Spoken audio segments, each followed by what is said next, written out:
Well, good morning, good afternoon, or good evening, ladies and gentlemen. Welcome or welcome back, as the case might be. My name is Dalibor Petrovic. I'm a partner at Deloitte. Over the last few years, I've been hosting this particular channel to bring you relevant and timely conversations on all topics, tech leadership, emerging tech trends, and so on and so forth. Today, September 17th, 2024, we are starting with a new three-part series on automotive industry and the latest things that are happening there in the context of technology data analytics. So it's going to be a very, very interesting, very, very timely conversation. And I'm very much looking forward to learning about automotive trends today.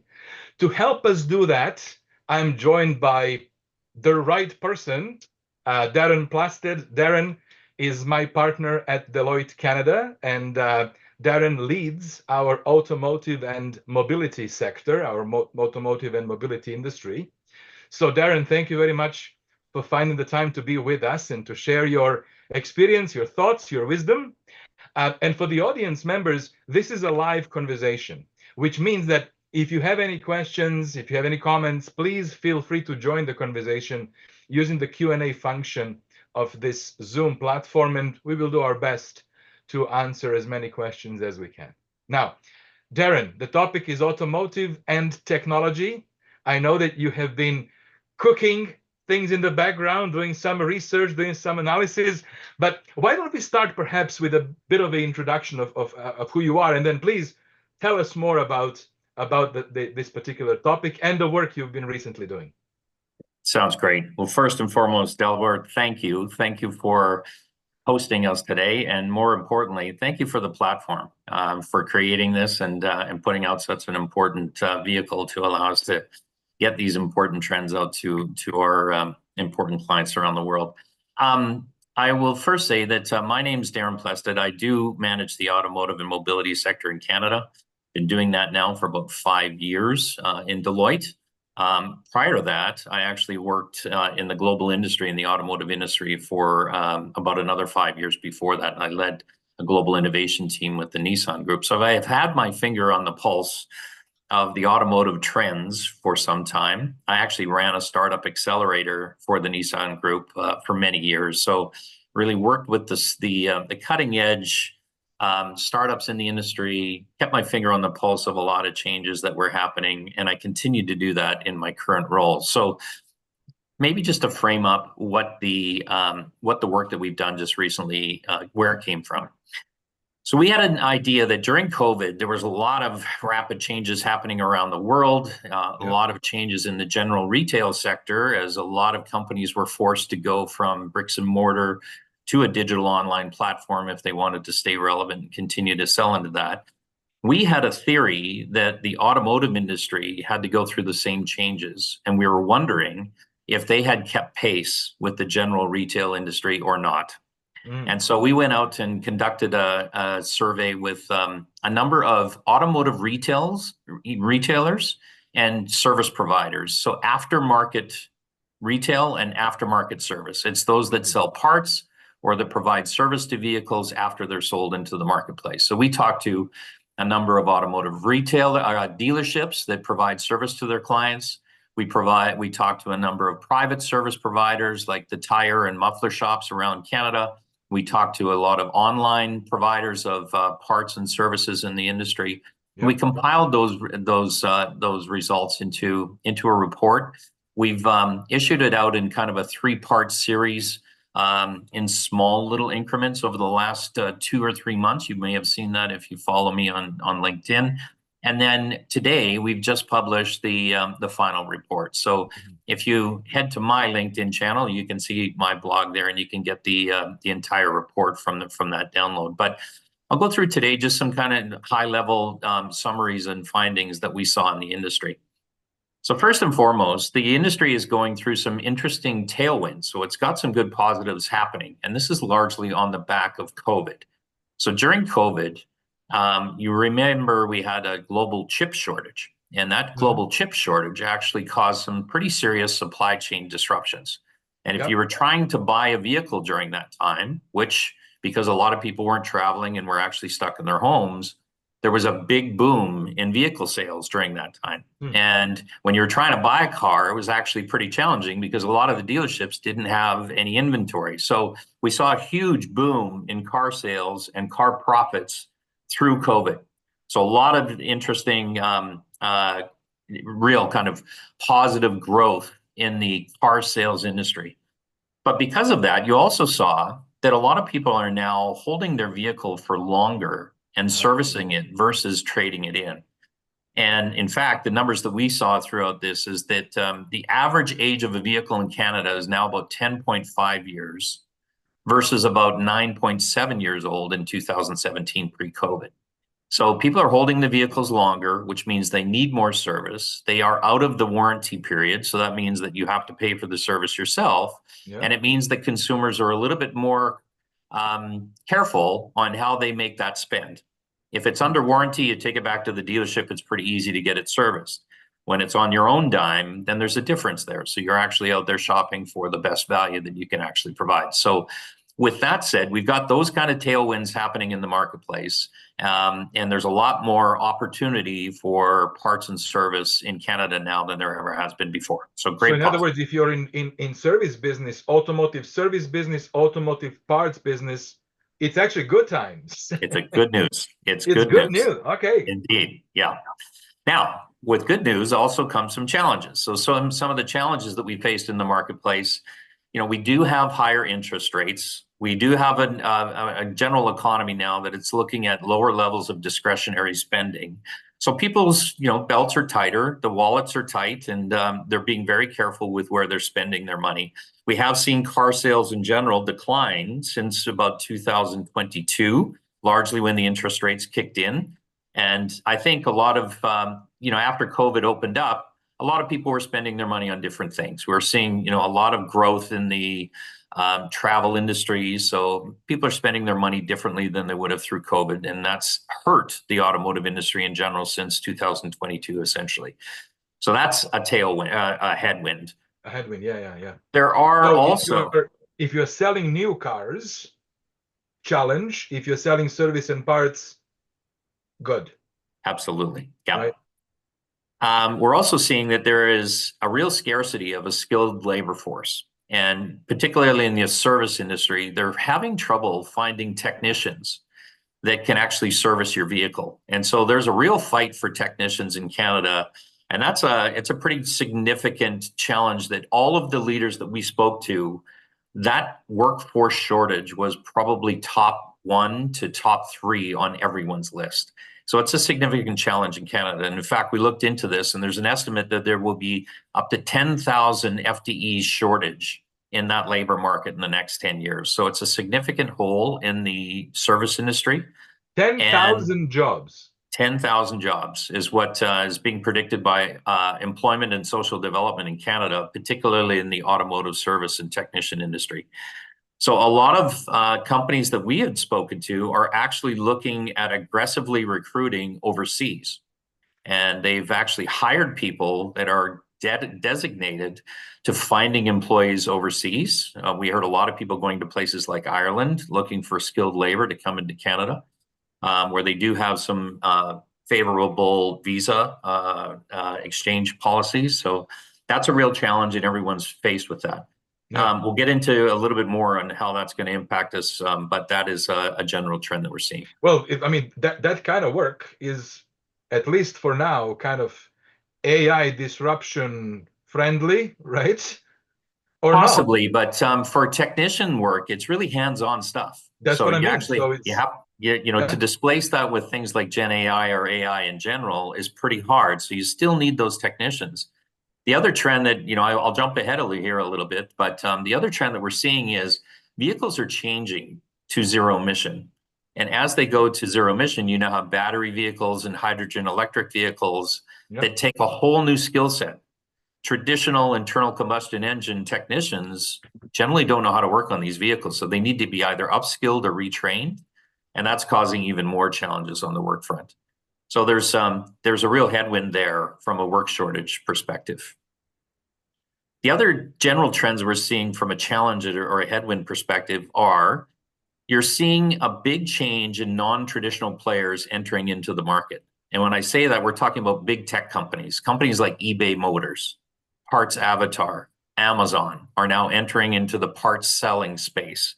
And they're taking big swaths of the market that traditionally they'd never been a player in.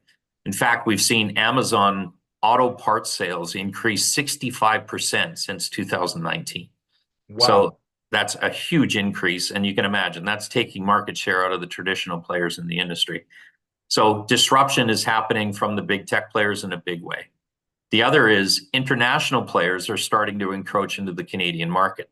So you have traditional players in the US that have been selling parts and service that are now starting to come into the Canadian market and posing new challenges to traditional Canadian players.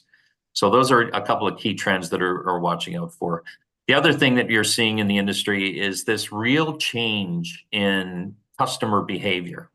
Customers want a different experience. They want loyalty programs. They want to be rewarded. They want to see discounts. They want exclusive benefits. They want a personalized experience. They want you to know who they are. And they want, more than anything else, comfort and convenience in working with you. So on their time, on their schedule. Absolutely. And we're predominantly seeing that even more so in the younger generations and the millennials and so forth. So there's a real change in that customer expectation. That's important because if you look at the traditional way that cars are sold, they have a warranty period. And the retention rates during the warranty period are roughly about 100%. People always come back to either their dealer or their OEM or whomever they bought the vehicle from that's providing the warranty service. And so you have that captivated customer there. Yeah. When the warranty period ends, roughly 60% of people stay with their traditional service provider. 40% you lose 40% of your market. So there is that retention challenge that a lot of automotive parts and service providers are really struggling with. How do you keep people loyal for longer when you exit out of that warranty period? So there's a great opportunity there to really kind of step into how do you change that customer experience? How do you change the customer journey? And how do you retain clients for a longer period of time? And with the backdrop of the big tech companies and the international players encroaching in your market, that emphasizes the need and punctuates the need for that even more so to be competitive. So that digital transformation to service customers in a different way was one of the biggest things that we heard from service providers in this industry throughout our survey. If it wasn't number one, it was number two on everyone's list, this digital transformation journey. So let's talk a little bit about changing customer behaviors. Absolutely. I talked about the comfort. Let's peek into each of these. Actually, I would love, like, you've established very well, and as you were describing this, I was sort of playing it from my own personal experience. And man, you are on, right? You are right on, right? You had described me and my family and our attitudes, behaviors, as it relates to cars and services. So this is excellent. Would we be able to also share, like, for each of these headwinds or tailwinds, if you have some examples of those who are doing it well, what are they doing differently? Yeah, I think it's a good point. I mean, we are seeing those customers that do have, let me say this. I would say that, when it comes to customer behaviors, when we surveyed the industry, it was interesting that the majority of respondents claim that superior customer service was their competitive advantage. Yet, when we dug into that, their customer service, largely based on making sure that you followed up with a telephone call to your client, making sure that you had people available that were in the office that could speak their language and had technical knowledge. But everyone that we surveyed all claimed the exact same thing. So that almost becomes like a baseline now, is that you have to have that level of customer service. The challenge is, how do you go over and above that?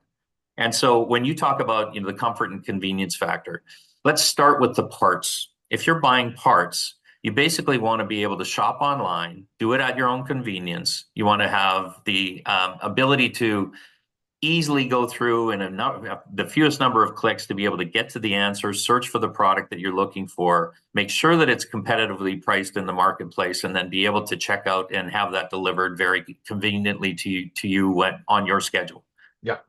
Very few respondents that we spoke to in Canada had that capability today. Many were looking to and aspiring to build it, but very few had that capability in the marketplace today. Some of the larger players did, and were quite advanced in it, but a lot of the, let's call them SMEs, the medium-sized enterprises in Canada, were really struggling with that and had it on their number one to-do list to build in that e-commerce capability. Yeah. On the service side of the equation, it's how do you interact with the service provider on your time, on your mode of omni-channel experience, how you want to interface with them to book and schedule your service and have it diagnosed and priced in a very quick and convenient fashion.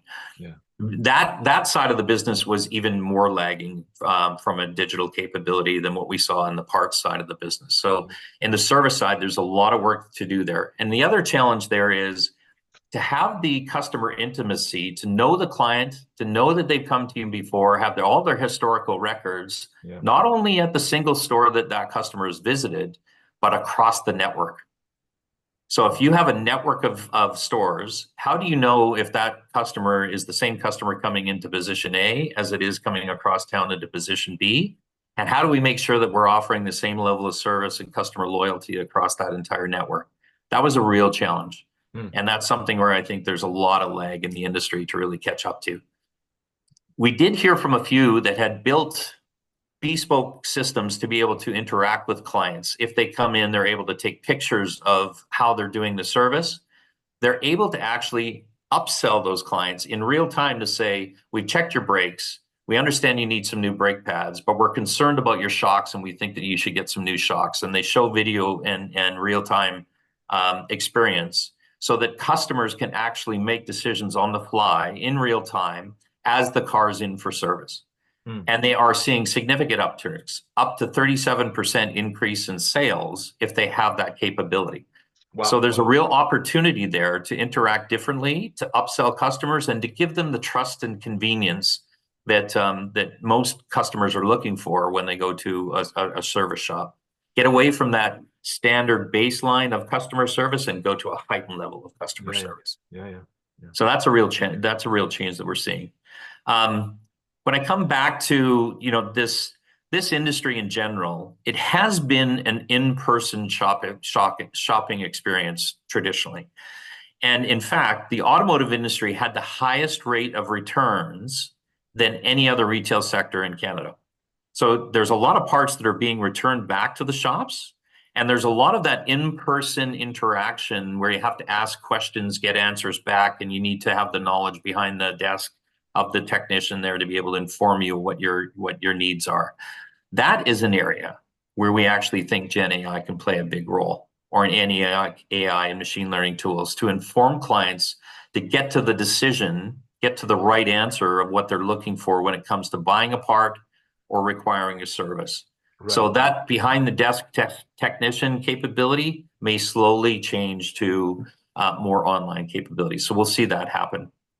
But in Canada, we are seeing e-commerce growth. I mentioned that Amazon is stealing market share away at a pretty accelerated pace at 65% growth. But we are seeing growth in the e-commerce sector in general. In fact, from 2017 through to 2025, we've seen an average growth rate of about 9%. And during COVID, that spiked to 40%. So more and more people went online to purchase. So there is a real need to see to service clients in that manner.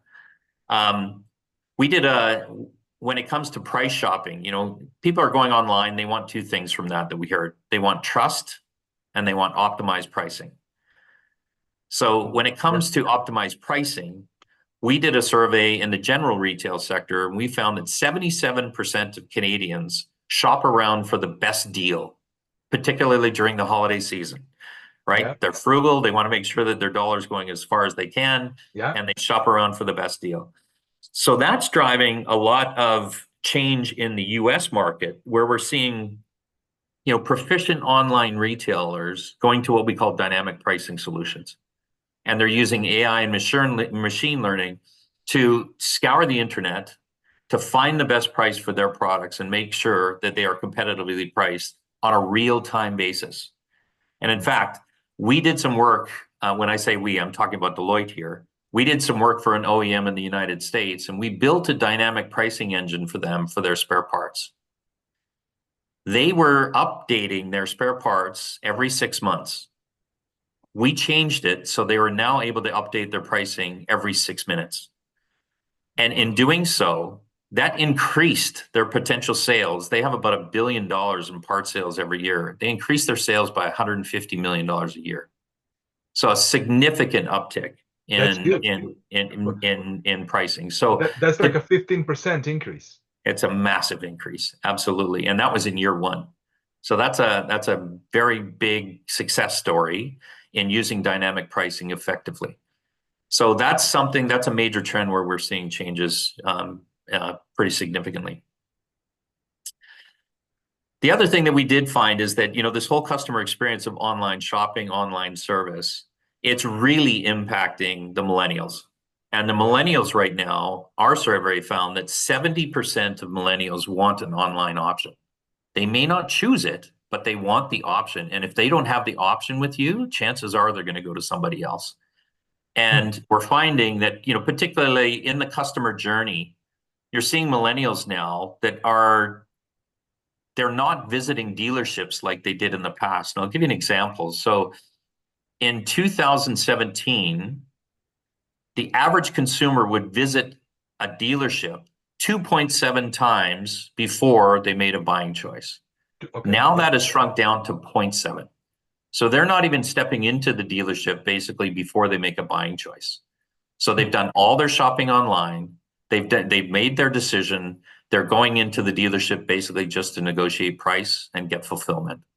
And that's very similar on the parts side too. You're seeing people shopping online. Oftentimes, for a vehicle, it's 17 to 18 weeks before they make a buying decision. They're online doing their shopping. So if you're not in that customer journey, you have a very difficult time influencing buying behavior. And the same thing is true on the parts. People are shopping for parts generally 2 to 3 weeks before they make a buying decision, which is quite shocking to me. I was really shocked at that. But to get interjected into that customer buying journey means you have to have an online presence, and you have to be able to interact and influence people, as they're going through that buying journey before that they actually step into your store to make a purchase. That if you're doing that, it's too late. Okay, I have a question for you. When you say parts and Amazon and tech companies getting into the parts business, who is a typical buyer of these parts? Are those end consumers who would serve their own vehicles? Are those end consumers who would buy parts and bring them to their service provider to install that part? Or are we talking about the actual service businesses also buying from the likes of Amazon wholesale? No? That's a great question and a perfect segue, because generally these people do two types of business. One is your B2C and the other is your B2B. Yeah. And you think about the B2C is largely the biggest piece at the moment. So for most parts sales organizations in Canada, that is largely a B2C business. About 70% of their business comes from B2C. The other proportion comes from B2B. So you think if I'm like you and I buying a filter or buying a brake pad, and we're going to do this ourselves in our garage, kind of. You're either doing it in your garage, or you're buying it and then you're taking it to your service provider to actually get them to install it. And so, that's a big piece of the business. We are seeing a trend, however, Dalibor, in the B2B business. B2B is increasing, and there's an expectation that it will accelerate even more so. So there's a couple of trends that are influencing that. One, people today, when it comes to, I lead the automotive mobility sector. Mobility is how do you move around? And there's this general trend globally of people shifting from ownership to access. Yeah.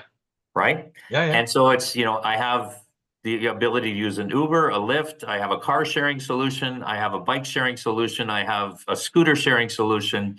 I just need access to that mobility. I don't necessarily need to own a vehicle. And where we're seeing this in the biggest way is in China. And China, you have a culture there, unsimilar to Canada, where we have a tradition of ownership in our families. My parents owned a vehicle, their parents owned a vehicle, so on and so on. Yeah. In China, this is the first generation that's ever had the option to own a vehicle. So Yeah. they're questioning, do I actually need to own this thing or do I need access? And we're seeing access growing in China much faster than car ownership. And so that's a trend that we need to keep our eye on, because I think that could also apply to the millennial generation here in Canada. I'll give you an example. My 16-year-old daughter has no ambition to go and get a driver's license. Oh, I was the man, you first know what? one in line when I I was 16 years old. out of the 4 kids that we have, 3 of them are not like do not own the vehicle, not interested at all. One is passionately, but 3, and these are all like young adults. And that's a trend that's happening across the country. So that ownership to access is changing how vehicle ownership happens in Canada, which means it's driving it back to more fleet ownership. Yeah, that's right. And there's another trend that's about to hit us that's going to accelerate that even more, which is autonomous vehicles. When autonomous vehicles hit the road, which they have already in Canada, they already have in the United States, and they're very advanced in Europe, and they're very advanced in Asian countries. The only thing holding them back right now in Canada is not so much the technology, it's the regulatory environment. So if the regulatory environment breaks down, we will see autonomous vehicles on the road. The question is when.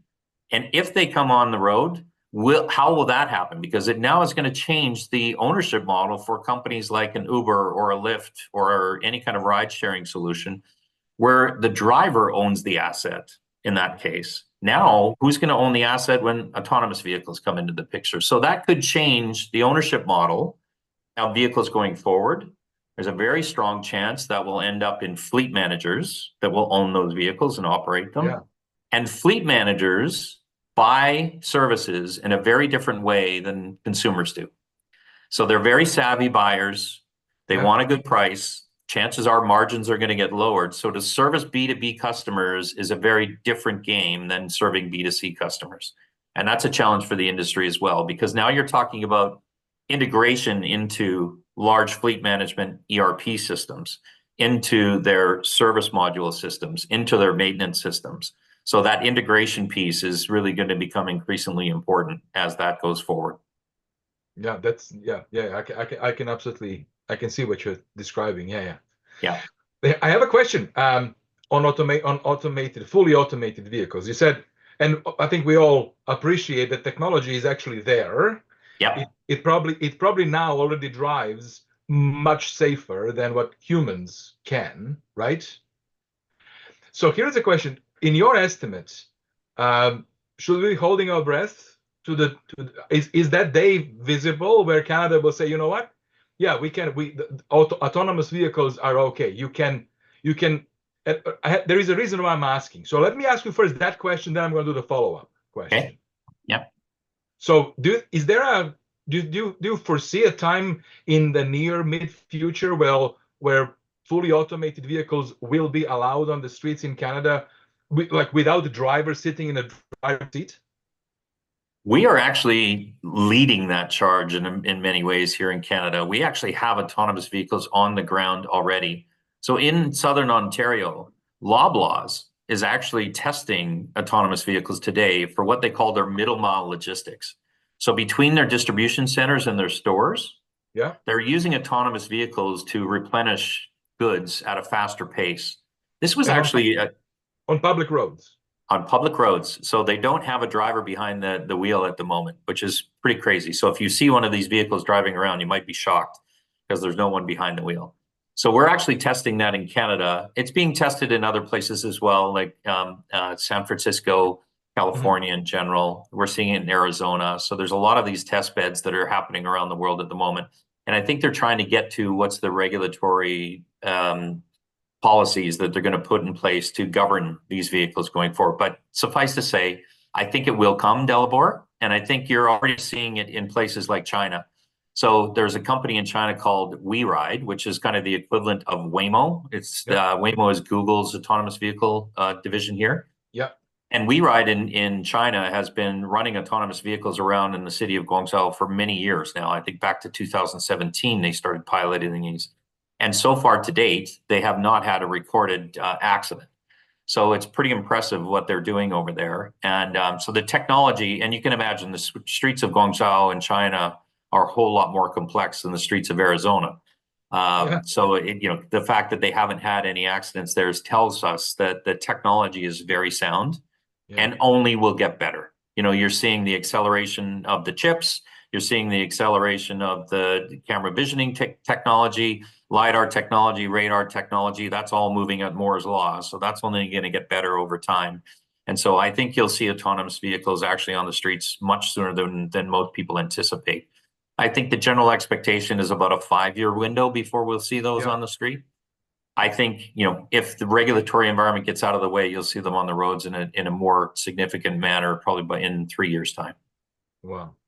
This actually will completely change the dynamic of car ownership in a sense that, like, right now, like, I have a car sits in a garage, right? And I drive it, I don't know, what is the percentile of the time, right? Is it in 1% of my ownership?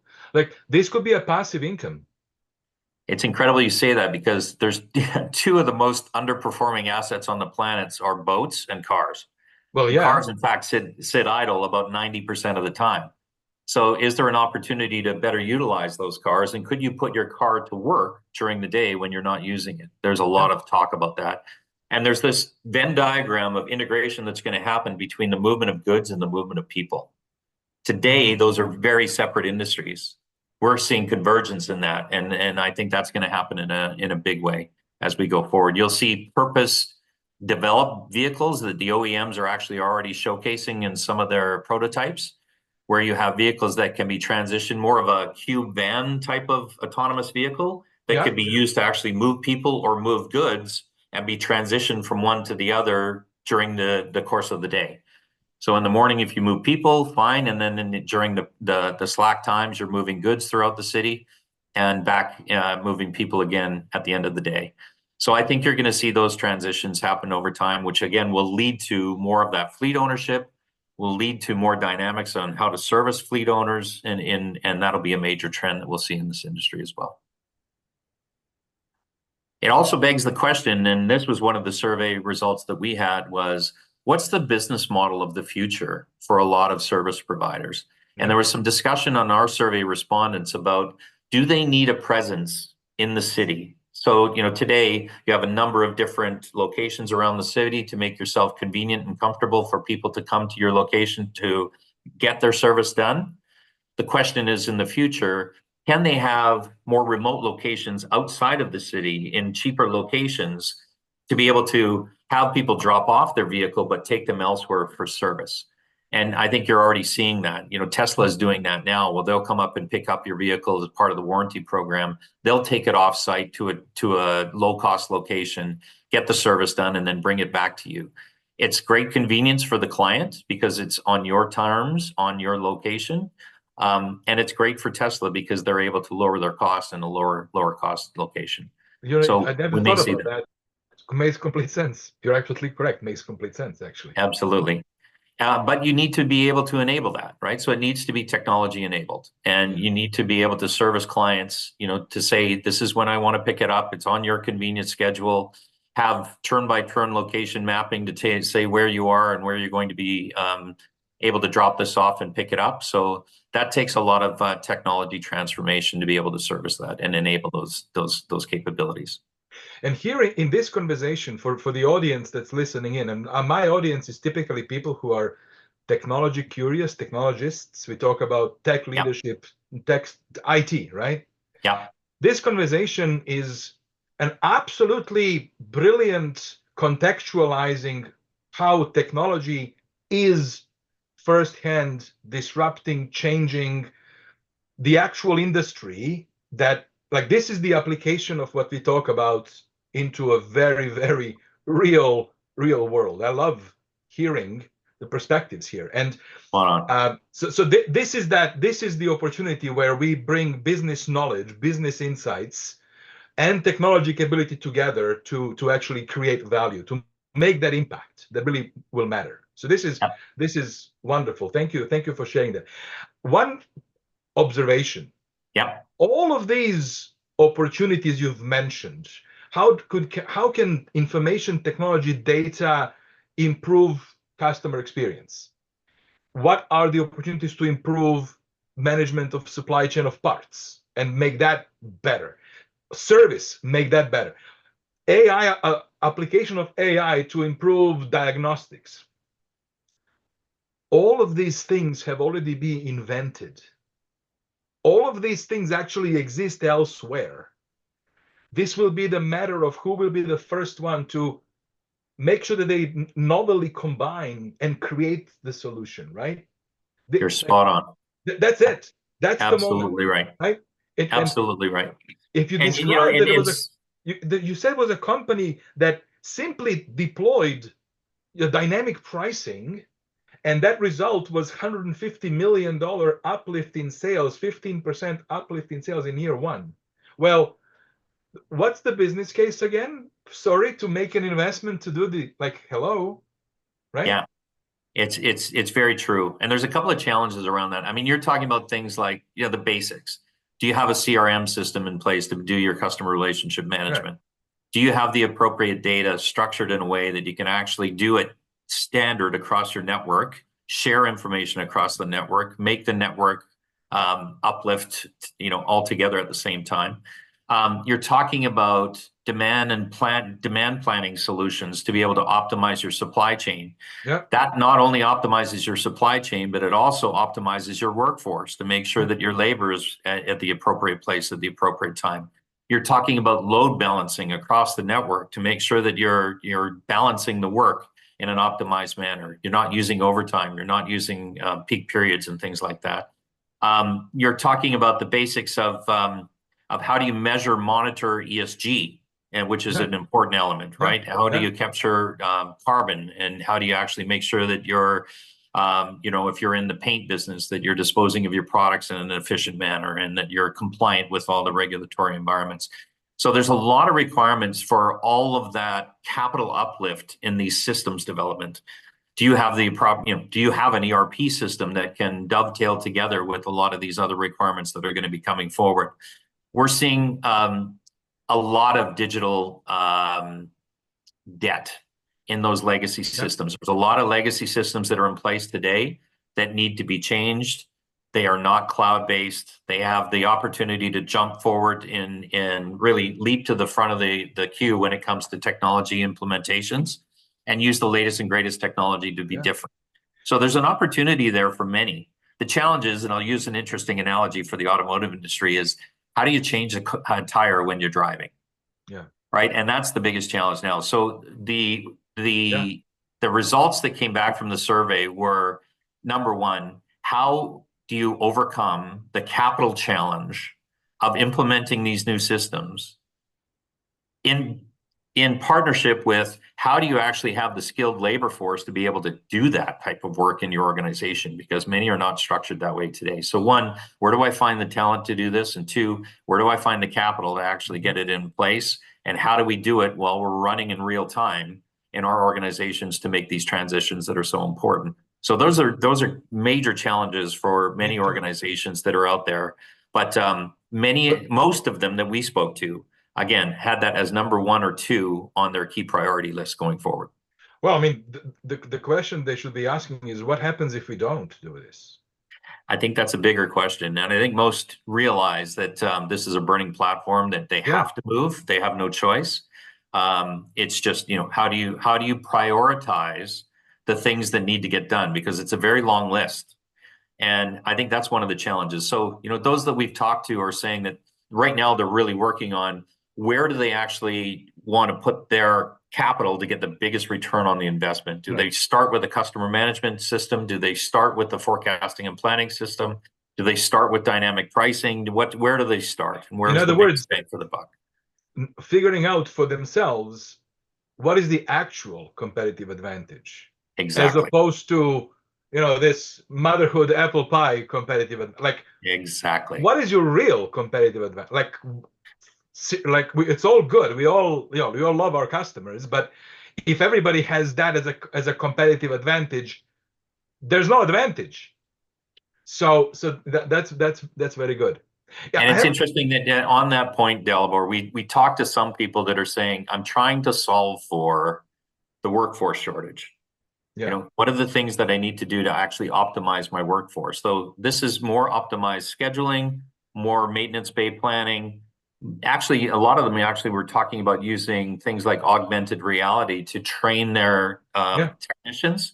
How do you yeah, actually use a pad or a phone to actually say, okay, this is the process that you go through in making a transmission change in your vehicle. So to actually use augmented reality for things like that. Others are saying that their customer experience is priority. They need to capture market share, and they're actually focusing in on that. So I think it's horses for courses. yeah, Where are you in your maturity journey? What's correct. important to you? What are the critical paths that you need to focus on and really kind of lean in on those Yeah. areas? And where are your blind spots and where are the opportunities, right? Exactly, Exactly. exactly. A couple of things that jumped at me through this conversation.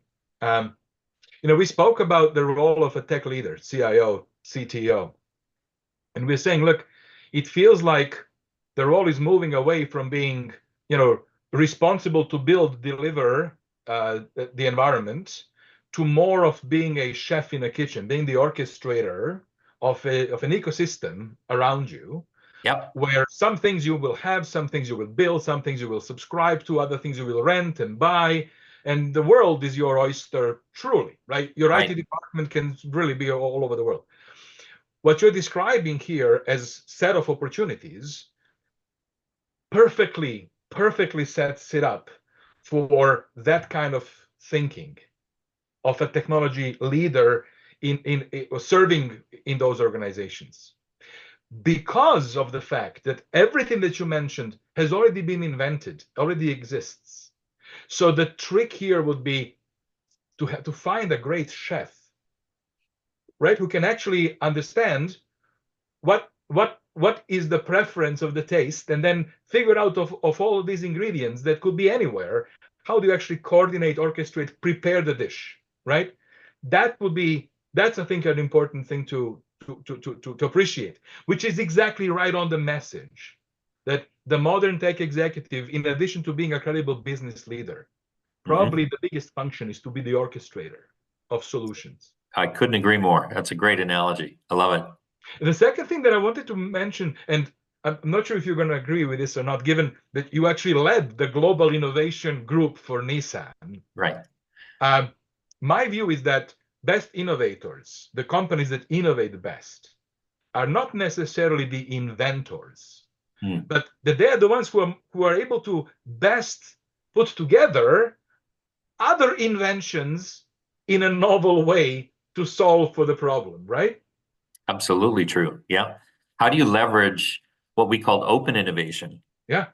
So how do you actually go into the industry that's outside of your organization, form partnerships, strategic alliances, leverage off their strengths to make you better? And I think at this stage, as a good analogy here, maybe is it's all about speed. Mm. How do you accelerate at a fashion that's faster than your competitors, gets you to your destination a whole lot quicker? Not that there ever will be a destination. I think it's more of the journey. How do you accelerate on the journey faster than others will? And so, can you do that independently on your own, or do you need to work outside and And orchestrate an ecosystem like it you're is suggesting? becoming, I think, increasingly obvious that it will Yes, be increasingly impossible for absolutely. most organizations to ever be building stuff themselves at pace. And it's a great thought, Delabor, and I'll give you an example of where it's happening in the industry itself. So, OEMs are now getting into partnerships with unlikely people. So Yeah. you're seeing Ford partnering with NVIDIA as an example, right, to Mm. build their autonomous technology. Yeah. You're seeing a big race right now in what they call SDV, or software defined vehicles. You think of the vehicle as your next iPhone, as your next, there's an operating system that will basically take hold in the vehicle, and there's a real race for that. And the OEMs are scrambling right now to Yeah. have the best software defined vehicle going forward, and they're looking for partnerships outside of the automotive industry in a big way. And you're seeing those partnerships starting to be created. So unlikely bedfellows that are really coming together and to unify, to accelerate faster, to get products to market in a more in a faster way, but also in a unique way. What's different? How is it differentiated from the traditionals? How is it tradition? How can you jump to the front of the line when it comes to giving people that customer experience inside the vehicle and not just the technology of the vehicle itself? Mm. So that's a real race, and you're seeing those unlikely partnerships being created at a very, very fast pace in this sector. And this it's a is great thought. So it is actually it's unlikely because it hasn't happened in the past. But when we contrast that with other industries, we are seeing actually similar things that have like Yes. unlikely marriages are occurring everywhere. Yes. And what seems to be common is those unlikely partners seem to be tech or software companies, right? So this Yes. is clearly like we are in the midst of a well, we are in the midst of a turbulent change across all of the industries. Absolutely. I couldn't agree more. A couple of questions. Well, actually, Dimitri sent a question that I wanted to actually ask. We're going to go back to the customer service and customer experience. Yeah. And I was too surprised that you mentioned that 40% of customer base dealerships lose after the warranty period is over. And the question goes along the line of, well, most likely reason why people leave is because we all assume or we all expect or we all know that continuing to serve your vehicle.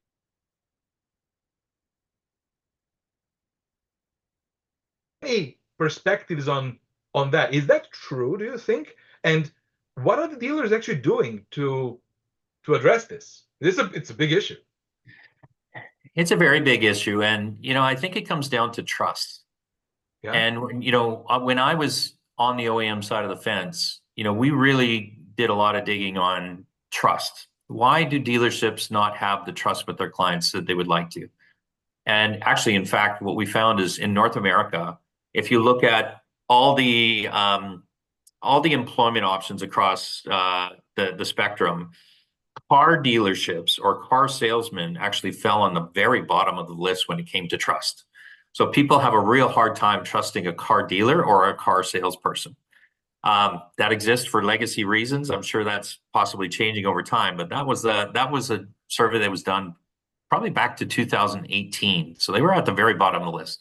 So how do you build that trust over time with your clients? One, I think important is pricing, right? As you come out of warranty period, you want to have the trust that you're getting good value for your dollar. Don't necessarily have to be the cheapest, but you have to convince your clients that you're getting good value for the dollar. And that has to be in some kind of a competitive price range with the rest of the marketplace. So when I talked about things like dynamic pricing, are you keeping attuned to what the rest of the market are doing? Do you understand the options of where your customers can go to get alternative service?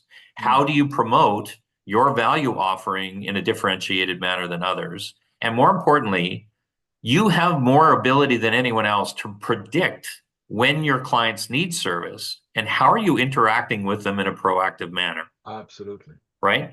So all of that comes down to some base level of data analytics. And do you have the data analytics capability within your organization to capture your customer information? And I can tell you that's a bit of a challenge in the industry, particularly on the dealership side, because dealers generally have all the customer information. An OEM does not. An OEM can tell you anywhere where a vehicle identification number of a car is around the world. They don't know who owns it, and they don't often know how often they're coming in for service and how many different locations they're coming in for service. Is it the same person or is it not?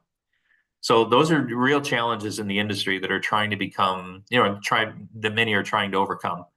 But that just punctuates the critical nature of having a solid CRM system to be able to understand who your customers are, when they're going to be coming in for service, what service requirements they need, engage on a proactive manner to make it comfortable and convenient for those people to do business with you, and do it in a value-driven manner. And lifetime loyalty, lifetime customer value is something that a lot of organizations really struggle with. Yeah. If you're coming in tomorrow, How do I make sure that your lifetime customer value to me over the life of that vehicle ownership and your next vehicle ownership is understood by me, your profitability to me is understood, so that I can give you discounted rates to make sure that you stay competitive, you stay loyal to me. Those things don't exist on scale. On scale, yeah. On scale today, and those are things that people really need to get to grapple with. Yeah.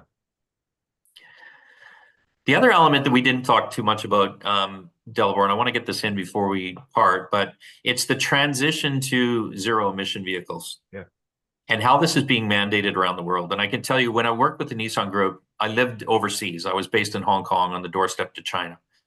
And we saw China mandate that all new vehicles as of 2025, next year, have to be zero emission to sell vehicles in China. This is the largest market of automotive in the world. So as OEMs caught up to that and got slapped in the face that, oh my goodness, we need to have zero emission solutions to sell in China, it's really driven the need for that to happen. It's also happening here in Canada. So our government has basically said that by 2026, 20% of new vehicles have to be zero emissions. By 2030, 60%. And by 2035, 100% of vehicles have to be zero emission. So there is a real mandated policy shift that's driving that change. And as I mentioned before, real challenges when it comes to servicing those vehicles. Yeah. One, zero emission vehicles, namely battery vehicles, have 87% less moving parts than an internal combustion engine vehicle. Wow. That often results in about 50% less maintenance than an internal combustion vehicle. And it also takes very different technicians to be able to service those vehicles than before. Yeah. So that's another major trend that we're seeing in the industry that's really causing that kind of headwind. So if the market is going to shrink, if we're seeing that, if we see the zero emission transition, which seems like it's mandated, it's going to happen, it's inevitable, then we are going to see the amount of maintenance per vehicle shrink over time as well, which means we're talking about a shrunken market share. So to be competitive in that shrunken market share means you have to know your client better than anyone else, and you have to be able to be extremely competitive for every dollar that's being spent there. So it just punctuates, again, the need for the accelerated landscape of competitive elements. So there's a lot of change happening in the industry. These timelines of zero emission transition are fixed. They're not going away unless we see, political changes, which that can often happen, but chances are that's inevitable. And so the timelines for transition are pretty short. If you want to kick the can down the road here, you can't kick it down the road for too long. You really need to start taking some actions now. You're gonna end up in an alley. Exactly. So as I say, our respondents to the survey, number one or number two on the key priority list was this digital transformation journey. So people are thinking about it. I would say it's a moving escalator. You have to get on at some stage. The earlier you get on, the faster you get to the top. Yeah, that's right. And I also like what you said. You made this as just a remark, but I think it's right on. Like, there's no destination here. We have to get on, and we're gonna be on, and that's how it's gonna be. That's 100% right. Yeah. So Darren, this was fantastic. Thank you very much. Clearly for our audiences, if you have any questions about automotive, like this is the man. This is the man to call. Darren, we have recorded this session, so we will also publish this on both our YouTube and on LinkedIn, of course, for those who would like to see it, and for the audience members, of course, if you'd like to recommend this and send it to your friends who might be interested, please, of course, please do. And in closing, I just wanted to remind you all that next week we're going to have a fantastic set of live conversations. On Tuesday next week, on the 24th, I'll be welcoming back Nick Kindler with Kindler and Company, who is going to talk to us about the approach to building thought leadership. How does one put together a process to actually develop powerful thought leadership? So please join me for that on Tuesday. On Wednesday, I'll be joined by two of the Deloitte global research leaders, one from Germany, Dr. Tom Botke, and from New York, Diana Kearns-Manolatos. Will talk about the digital transformation value and the digital transformation payout.